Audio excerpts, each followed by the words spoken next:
Addictions Topic Show. I am your host for today, and I'm here with two alumni from our facility, Richie and Tiffany, and today we are discussing an alumni marriage. So actually, today we're going to talk a little bit about a love story that happened after two people got clean and went through our program. So Richie and Tiffany, would you like to introduce yourselves and, I don't know, talk about a little bit about your history, how you came to the Lighthouse, what transpired afterwards, and how you began to build a family after you guys got treatment. Okay, well, I'm Tiffany. Sorry, yeah. Sorry, I'm so used to saying that. I went through Lighthouse around this time not last year, 2 years ago, in 2015. Wow, 2 years. Yeah, That's around awesome. Easter time. I can't hear. And I mean, I did things that led me to come here that I was hopeless, you know, and this was the last straw that I grasped at, and here we are. Nice. Richie? Oh, well, I'm Richie, and I came to here 2 years ago. I just celebrated 2 years, and I came here because I had a very bad addiction to a lot of different things, and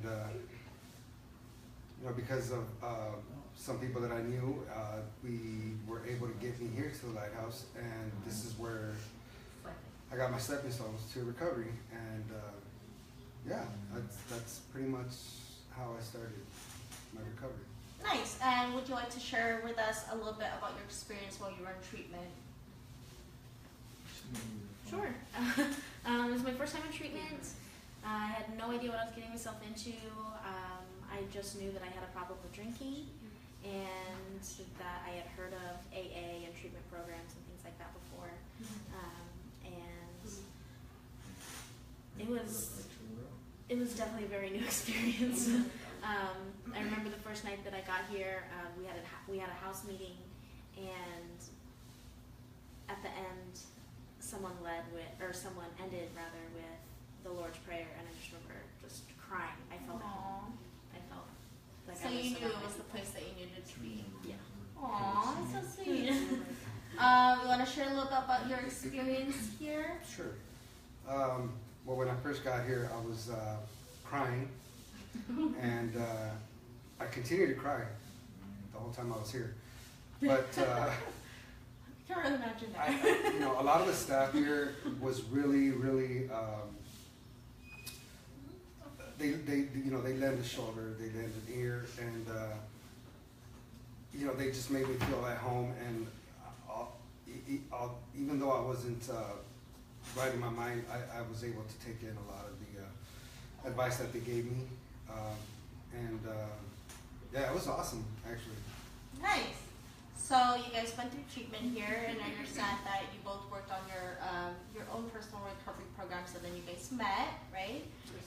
So tell me about how the two of you came to be, and what suggestions would you have for other people that come out of treatment and are looking to get in a relationship or start to feel that they're ready to, you know, get attached to somebody again? Good question, Joe. When I first got out of treatment, actually, I had planned to do 2 years without a relationship because I had such a bad history of abusive and just unhealthy relationships. And so I got myself a little plant. So I was going to have a plant for the first year. I was going to get a pet for the second year. And, you know, we met through mutual friends through the alumni program, and actually at the 202 at a meeting, and we just started hanging out and talking, and we were friends. And I told him very adamantly that you know, I'm not going to be in a relationship. Oh yeah. Stop trying to. But the important part was that you both were individually solid in your own recovery. Yes. With your own program, and that's what we also suggest that, for couples that are in relationships and recovery, is that you work your own programs, not each other's. Yeah, and it's really difficult because you know, again, you know, we met at the at a local Alana club here in Anaheim, and you know, it was at first we were friends, and then we started dating, and then you know, we moved in together, and we probably shouldn't have done that because that's not suggested. That's not suggested at all. But we moved in with two other couples that came through the Lighthouse as well, and we worked our own programs, and it was actually helpful that we had other couples because, you know, we had accountability, and the fact of the matter is like, I worked on my program, she worked on her program, she worked on her program, and you know, that's you know, I have sponsees, and I suggest to them that they should not get into a relationship early on. We're one of the few that this happens, but I suggest to my sponsees because we're broken and we still haven't fixed ourselves in order for us to be able to be with somebody else. So that's, you know, that's my suggestion to anybody out there with their, you know, within the first year of recovery. I suggest you don't get into some type of serious relationship. And what are some issues or struggles that you both encountered being in getting into a relationship with the two of you being recovering addicts or alcoholics? I think one of the hardest parts was just the fact that as individuals we're learning how to be a new person. We were learning how to live with ourselves for the first time without substance. And then you put two people like that together, living together and trying to grow together, and a lot of times it can get pretty chaotic. It was really difficult sometimes. And like Richie said, thank God that we had those other people in that sober living to talk to us and to be friends with us and to lend a listening ear, because without that, I'm not sure how far we would have gotten, and especially with my sponsor direction, because in my addiction, I like to run. I like to leave as soon as I can when things get hard, and she encouraged me, and she said, you decided to make a commitment, and so you better stick to your commitment, because he's a good man, and you guys are just both trying to do the best that you're trying to do. And I had actually just come off of a relapse, and you know, I was learning how to deal with that as well. Yeah, and that's been heavy on you. Yeah, so it was very difficult. Do you want to talk about any struggles that you guys had, how you overcame them? Well, I mean, it's, you know, just being sober and starting to learn who you are and who you strive to be is, first of all, that's difficult. You know, you add another alcoholic to the mix, it becomes a little more challenging. But I have a great sponsor that has 35 years sobriety, and you know, he's able to talk to me and, you know, pretty much give me some good suggestions, and you know, I take them, and so, you know, everything that we encounter as far as like marital problems, it's funny, but it's true. Call your sponsor. Okay.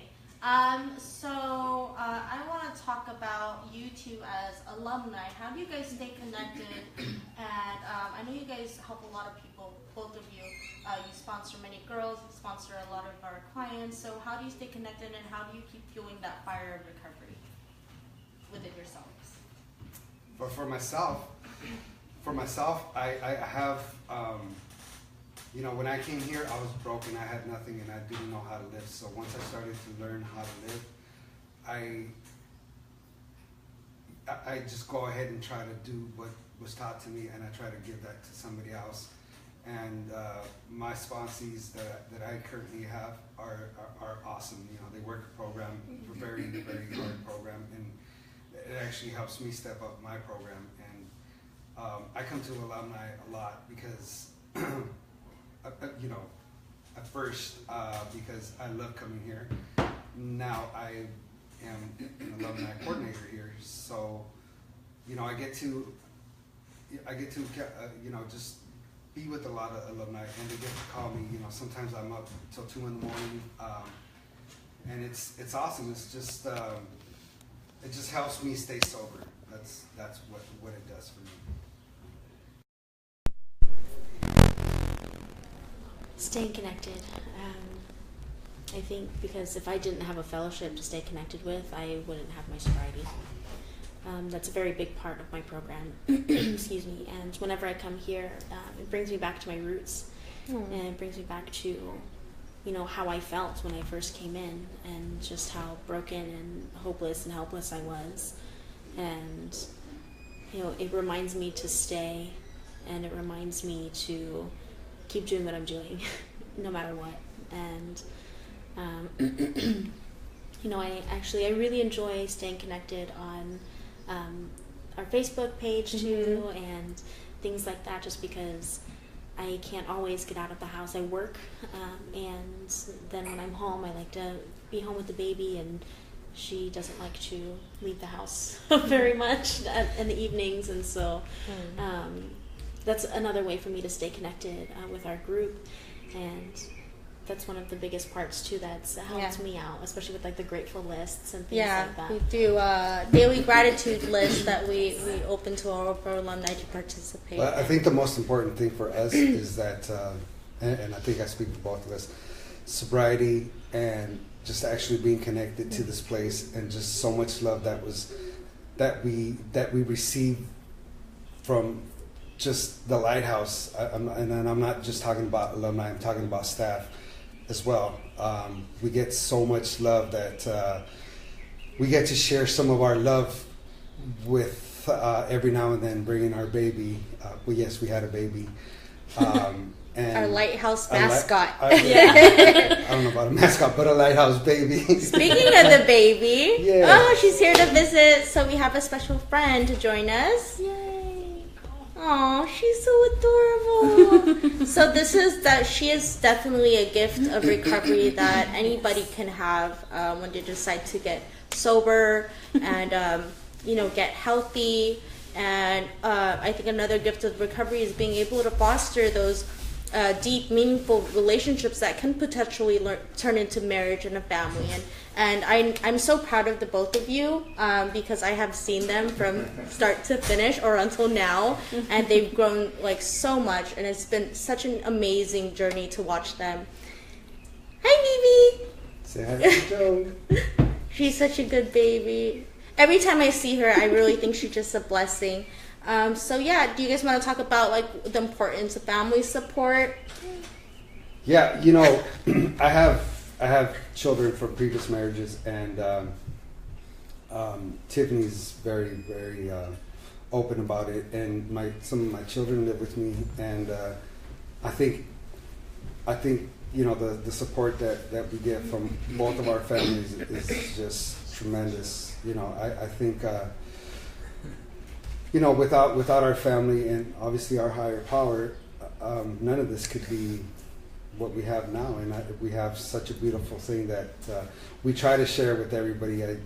You know, I know when we come to alumni meetings and we come with a baby, and you know, everybody in treatment is just, you know, they don't get to see babies. And I remember when I was here in treatment, like, if I would just see a baby, that would just light up my eyes. That would make my day, and that just gives them hope. That does give them hope, and I think that I think they love it. And they do. Everybody loves a baby. Everybody loves this baby too. And she's always smiling at everybody, so that makes. And she like represents like a purity and the innocence, kind of, you know, and especially for clients that have lived such a hard life, seeing a baby can really light up the world. Yes. Yeah.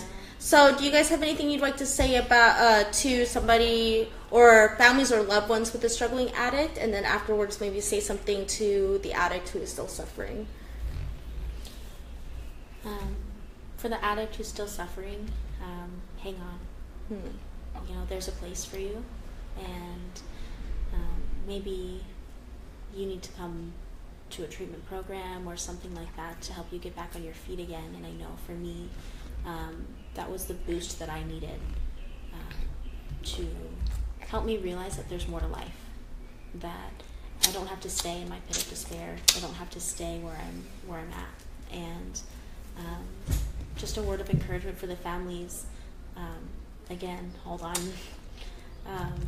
You know, I can't imagine what it's like to watch a child or a mother, a father, someone so close to you struggle and suffer, and that you're just so helpless because you can't do anything without enabling. And you know, I encourage everyone to just seek out that higher power, to seek out something greater than yourself, to hold fast to, because I know, at least for me, that's what helped me stay sane. And you know, it's not the same God that I grew up with and that I was raised to know, but through a lot of hard work and determination, I figured, or I found rather, a higher power that I can rely on and that I can trust and that I can feel safe with, no matter what the outcomes are of any situation in life. That's a very powerful message. Thank you. You want to wrap it up with any advice for families or struggling addicts? You know, for families that are still struggling and watching their loved one go through what they're going through, it's really it's really rough. I can't imagine how my family felt, but I you know, I realize the damage that I've done, that I'm, you know, making amends for it. And you know, for the person that's struggling, just don't give up. You know, everything does get better.